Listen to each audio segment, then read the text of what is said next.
You may be wondering, how do you keep things flowing in your organization? This is a great question, and we can answer it with the mnemonic flowing, which lays out 7 critical requirements that every organization can follow to keep things flowing. Let's look at each of these 7 requirements. First, follow the process. Set up your machines according to the order of their process. They should be in the sequence of the process flow, and equipment should ideally be in a line or a U-shaped cell. Next, keep only little equipment.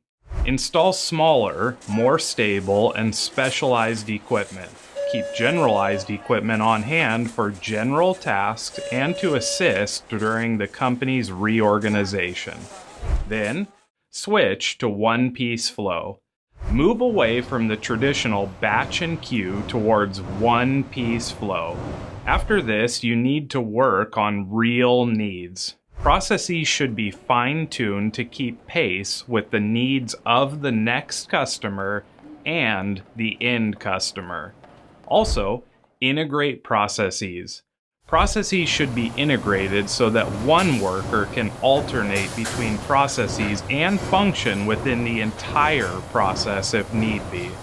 In addition to this, workers should be able to help the process move forward, adding value at each step of the game. Another element of flow is to normalize training. Workers should be cross-trained in multiple skills so that they can handle multiple processes if needed. This element will not only increase the value of each worker's skill set, but will allow them to move horizontally and vertically through an organization for sustainment. Finally, get up. Positions of workers should be able to sit and stand so that they have mobility to move throughout an entire process if they need to.